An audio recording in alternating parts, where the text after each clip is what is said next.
CC శౌర్య.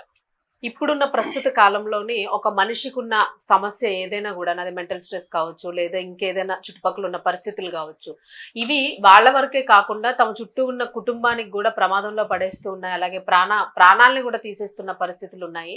So పూర్తిగా వాళ్ళ లైఫ్ని వీళ్ళ చేతుల్లోకి తీసేసుకుంటూ ఉన్నారు. సో ఇలాంటి సంఘటన ఒకటి పుత్తూరులో జరిగింది. సో దానికి సంబంధించిన డీటెయిల్స్ అయితే ఒకసారి మాట్లాడదాం సీనియర్ జర్నలిస్ట్ దాము బాలాజీ గారితో. నమస్తే సార్. నమస్తే సార్. ఏం సార్ అంటే మనం తరచూ కూడా మొన్న ఒక కేసు అమెరికాకి సంబంధించి మనం మాట్లాడుకున్నాం. సో విదేశాల్లోనే ఇలా జరుగుతుందా అని అనుకుంటే సేమ్ అట్లాంటి కండిషన్సే మన భారతదేశంలో కూడా చాలా కనిపిస్తున్నాయి అనేక ప్రాంతాల్లో. సో ఎందుకు అలా అంటే మెంటల్ స్టేబిలిటీస్ చుట్టూ ఉన్న పరిస్థితుల అసలు ఈ కేసు డీటెయిల్స్ ఏంటి? గ్లోబలైజేషన్ ఎఫెక్ట్ అనేది అన్ని దేశాల మీద ఒకే రకం పడుతుంది. సో దానివల్ల ఇక్కడ కూడా మెంటల్ హెల్త్ ఇష్యూస్ వల్ల కుటుంబాల్లో అందరినీ చంపేయడం అనేది కనపడుతుంది. వాళ్ళ స్ట్రెస్ కావచ్చు, వాళ్ళ డిప్రెషన్ కావచ్చు, వాళ్ళ ప్రాబ్లమ్స్ వాళ్ళ వరకే వెళ్లకుండా ముఖ్యంగా కుటుంబ పెద్దలు, తల్లి కావచ్చు, తండ్రి కావచ్చు, వాళ్ళు పిల్లల్ని చంపేయడం, ఇంట్లో ఉండే వాళ్ళందరినీ చంపేసి తాము కూడా చనిపోవడం అనేది జరుగుతుంది. దీన్ని ఫ్యామిలీ సైడ్ అండ్ సూయిసైడ్ అని పిలుస్తారు. అంటే ఫ్యామిలీని అంతా చంపేయడం. అట్లాగే ఫ్యామిలీ అనిహిలేషన్ అని కూడా దీన్ని పిలుస్తుంటారు క్రిమినాలజీలో. అయితే ముందుగా ఈ సంఘటన ఎలా జరిగింది అనేది చెప్పుకొని దాని తర్వాత అనాలిసిస్ చెప్దాం. ఈ సంఘటన ఏంటంటే ఎక్కడ జరిగిందంటే పుత్తూరు దగ్గర, అంటే తిరుపతి జిల్లాలో పుత్తూరు దగ్గరలో నారాయణవనం. పుత్తూరు నుంచి ఒక 3-4 కిలోమీటర్ల దూరంలో నారాయణవనం అని ఉంటది. ఇది నిజానికి మా ఊరికి కూడా ఒక 15 కిలోమీటర్స్ దూరంలో ఉంటది.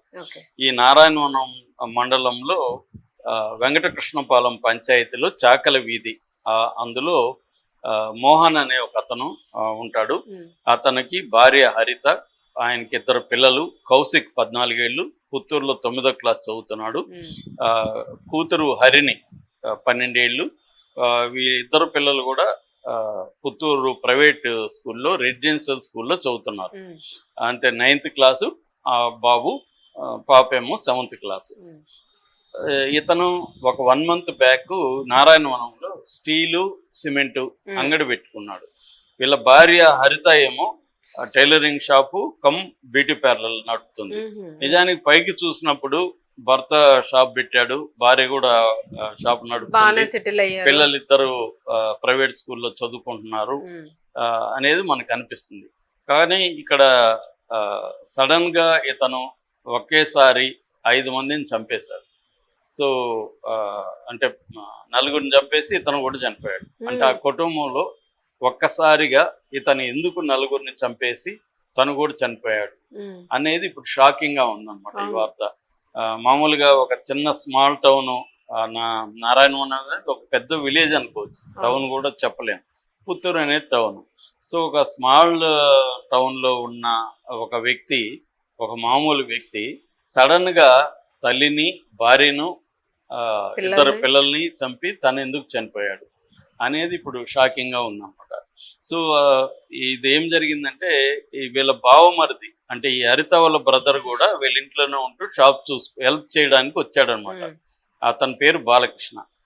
నిన్న ఏం జరిగిందంటే మధ్యాహ్నం ఇతను లంచ్ తెస్తానని వెళ్ళిపోయాడు. ఎవరు? మోహన్ బాలకృష్ణకి. సో బాలకృష్ణ వెయిట్ చేస్తే రాలేదు. ఇదేంటి పోయినోడు ఎంతసేపు రాలేదని అతను ఫోన్ చేస్తాడు. ఫోన్ చేస్తే స్విచ్ ఆఫ్ వస్తుంది. ఏమైందని అతను బైక్ తీసుకొని ఇంటికి వచ్చాడు. ఇంటికి వచ్చి చూస్తే 2 శవాలు కనిపించాయి. ఎవరిది? హరితది, ఈ మోహన్ తల్లి చంద్రకళ ఆమెది. హరితకు ఒక 33 ఏళ్ళు ఉంటాయి, తల్లికి 65 ఏళ్ళు ఉంటాయి. వాళ్ళిద్దరు షాక్ అయిపోయాడు. అతను షాక్ అయిపోయి పక్క ఇంటి వీళ్ళకి చెప్తే వాళ్ళు కలిసి పోలీసులకి ఇన్ఫార్మ్ చేశారు. పోలీసులు చూస్తే మెడకి చున్ని బిగించి చంపినట్టుగా ఉంది. సో ఇతనేమో కనబడట్లేదు. ఇద్దరిని భార్యను తల్లిని మోహన్ ఏం చేశాడంటే చున్ని బిగించి చంపేశాడు. సో ఇది బాలకృష్ణ ఏమన్నాడంటే ఎవరు చంపుండొచ్చు అన్నప్పుడు ఇట్లాగా మోహన్ ఇందాక వచ్చాడు, ఇంటికి వచ్చాడు భోజనం చేస్తానని, అతనేమన్నా చేశాడా అన్నప్పుడు పోలీసులు ఇమ్మీడియట్ గా వాళ్ళు ఏం చేస్తారు, దీన్ని ఫోన్ ని ట్రాక్ చేయడానికి ట్రై చేశారు. ఫోన్ స్విచ్ ఆఫ్ లో ఉంది. సో ఇది మధ్యాహ్నం జరిగింది కదా. ఈవినింగ్ 7:30కి వేపగుంట రైల్వే స్టేషన్ దగ్గర 3 శవాలు దొరికాయి. లోకో పైలట్ అంటారు కదా, లోకో పైలట్ ఇట్లాగా నా ట్రైన్ కింద 3 పడ్డారని, అంటే దాని ఏమంటారు, మన చెన్నై ఎగ్మోర్ అండ్ కాచిగూడ ట్రైన్ అది వేపగుంట అని, పుత్తూరు దాటినాక వేపగుంట అని వస్తుంది అనమాట. సో ఆ వేపగుంట రైల్వే స్టేషన్ దాటినాక 7:15 అది జరిగింది నైట్. ఇంత గ్యాప్ ఉంది అంటే పోలీసులు గాని ఇంకొంత సీరియస్ గా చేసి ఉంటే టెక్నాలజీని ఉపయోగించుకొని ఇది కాపాడి ఉండొచ్చు అనేది లోకల్ అంటున్నారు. కానీ పోలీసులు వాళ్ళ మెథడ్స్ లో ట్రై చేశారు. ఫోన్ స్విచ్ ఆఫ్ ఉండడం వల్ల వాళ్ళు ట్రేస్ చేయలేకపోయారు. సో వాళ్ళు కూడా ట్రై చేసినట్టుగానే తెలుస్తుంది. సో ఏదేమైనా ఇది ఎట్లా జరిగింది అనే దానికి ఏంటంటే మళ్ళీ ఇంకొంత పోలీసులు ఇన్వెస్టిగేషన్ తెలిసింది. ఇతను మోహన్ మార్నింగే స్కూల్కి వెళ్ళాడు. స్కూల్కి వెళ్ళి ఆ పిల్లల్ని, మా మామ చనిపోయినాడని పిల్లల్ని తీసుకొచ్చాడు.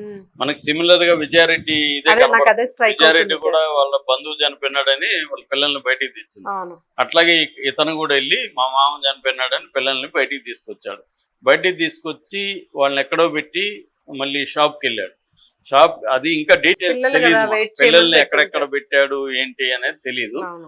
అంటే అతను ఎందుకు తీసుకొచ్చాడు బయటికి పిల్లల్ని కూడా చంపేయాలనుకున్నాడా, ఇవి క్లియర్ గా తెలియదు. ఎందుకంటే పిల్లల్ని అతను డైరెక్ట్ గా చంపలేదు ఇప్పుడున్న సమాచారం మేరకి. ఎందుకంటే లోకో పైలట్ చూశాడు కాబట్టి అతని పాయింట్ ప్రకారం పిల్లల్ని కూడా అతను తీసుకొని ఈమె విజయారెడ్డి కౌగిలించుకున్నట్టు అట్లా లేడనమాట. యాక్చువల్గా అతను తలబెట్టి పిల్లలు లాగుతున్నారు. లాగడానికి వాళ్ళు లేపడానికి ట్రై చేస్తున్నప్పుడు పిల్లలకి ఈ ట్రైన్ సెన్స్ లేదు.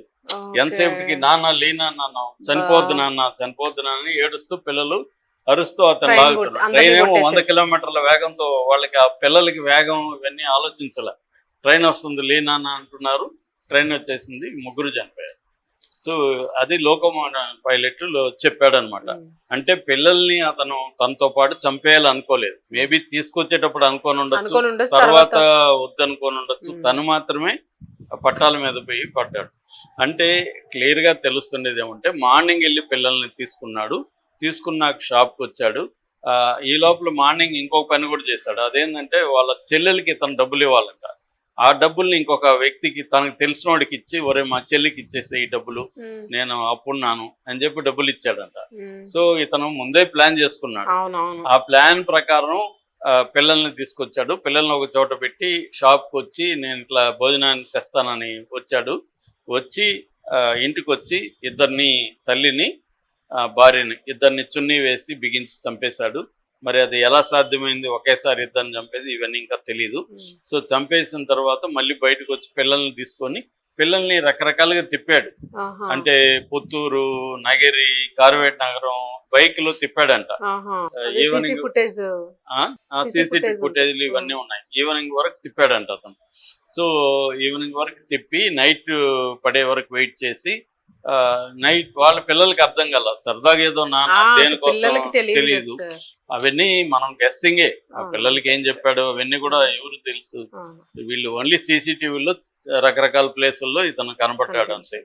సో అలాగే తిప్పి ఈ వేపగుంట రైల్వే స్టేషన్ ఉంటది, అక్కడికి వెళ్ళి ఆ రైల్వే ట్రాక్ దగ్గర తను సడన్ గా వెళ్ళి ట్రైన్ కింద పెట్టడానికి దాని మీద తల పెడితే పిల్లలు షాక్ అయ్యారు. పిల్లలకి అప్పటి వరకు తెలియదు. సో తల్లి చనిపోయిందని లేకపోతే బామ్మ చనిపోయిందని తెలియదు. సో వాళ్ళు సడన్ గా ఇది అయ్యేసరికి వాళ్ళు షాక్ అయ్యి నాన్న చనిపోద్దు నాన్న చావద్దు నాన్న అని లేపడానికి ట్రై చేస్తూ ఆ క్రమంలో వాళ్ళు ట్రాక్ అటువైపు వెళ్ళిపోయారు. అలాగే ట్రైన్ తీసేసుకుంది. సో 3 చనిపోయారు. సో ఇప్పుడు ఏంటంటే ఈ బాలకృష్ణ మాత్రమే ప్రత్యక్ష సాక్షి అనుకోవచ్చు. ఆ రోజు ఉన్నది బావమర్తి. అతనికి ఏం అర్థం కావట్లేదు. ఎందుకంటే షాప్ పెట్టి 1 మంత్ అయింది. ఆర్థిక సమస్యలు ఏమున్నాయో అతనికి సరిగ్గా తెలియదు.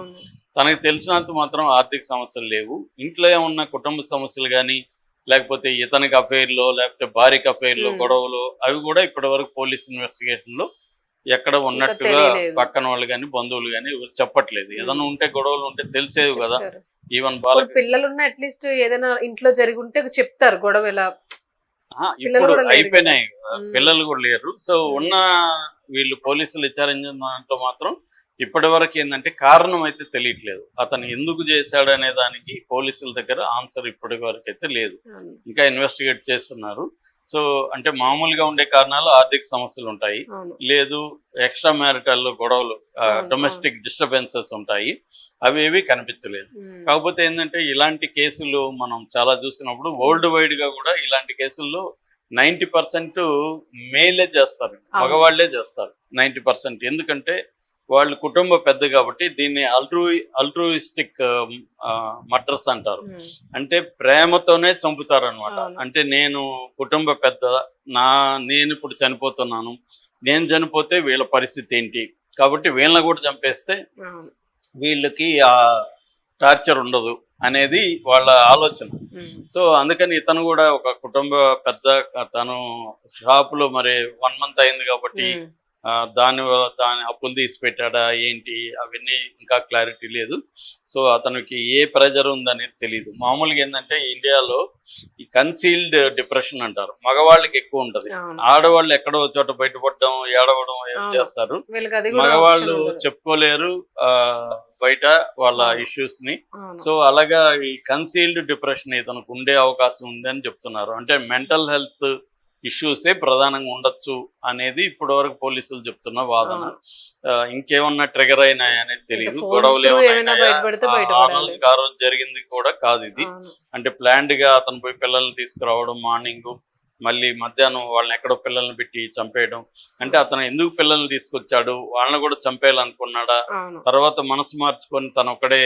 ఎందుకంటే మామూలుగా ఈ అల్ట్రూజిక్ బిహేవియర్ అయితే పిల్లల్ని కూడా చంపేయాలి, తను లేనప్పుడు పిల్లలు ఏంటని. సో తల్లి భార్యలను మాత్రమే చంపాడంటే వాళ్ళ మీద ఏమన్నా ఇతనికి కోపం ఉందా, గ్రడ్జ్ ఉందా, ఏమన్నా జరిగిందా తెలియదు. లాస్ట్ లో ఏమన్నా పిల్లల్ని చంపలేక తన చేతులతో వదిలేశాడా తెలియదు. సో ఇవన్నీ తెలిస్తే మనకి కారణాలని విశ్లేషించవచ్చు. మామూలుగా అయితే ఇతనికి మెంటల్ హెల్త్ ఇష్యూస్ ఏమైనా ఉన్నాయేమో అనేది ఇప్పుడు పోలీసులు చెప్తున్నారు. నేను చాలాసార్లు చెప్పాను, మనకి ఇలాంటి క్రైమ్స్ జరిగినప్పుడు సైకలాజికల్ ప్రొఫైలింగ్ అనేది కూడా ఇంపార్టెంట్. అంటే ఒక సైకాలజిస్ట్ కూడా ఇన్వెస్టిగేషన్ టీమ్ తో ఉండి చేస్తే చాలా అవసరం కూడా. ఎందుకంటే ఇలాంటివి నివారించాలంటే కారణాలు మనం అన్వేషించే అవేర్నెస్ జనంలో తీసుకురావడానికి కూడా పనికొస్తాయి. కానీ మనకి మామూలుగా ఇన్వెస్టిగేషన్ కే స్టాఫ్ సరిపోరు, వాళ్ళు సరిగా చేయలేరు, ఇంకా సైకాలజికల్ గా చేయడం అనేది సాధ్యం కాదన్నమాట. అందుకనే మనకి అనేక కేసుల్లో క్వశ్చన్స్ మాత్రమే ఉంటాయి, ఆన్సర్స్ ఉండవు వాటికి. చాలా కేసులు మనం చెప్పుకునే క్రైమ్ స్టోరీస్ లో సైకలాజికల్ ప్రొఫైలింగ్ అనేది జరగకపోవడం వల్ల ఆ యాంగిల్లో మనకి ఏం జరిగిందో తెలియదు, ఆ యాంగిల్లో మెంటల్ హెల్త్ ఇష్యూస్ ఎలా ఇండియాలో క్రైమ్ తో లింక్ ఎలా ఉన్నాయి అనేది తెలిసి ఆ యాంగిల్లో వీళ్ళని ఎడ్యుకేట్ చేయాలి, లేకపోతే అవేర్నెస్ క్రియేట్ చేయాలనేది లేకుండా పోయింది. Thank you sir.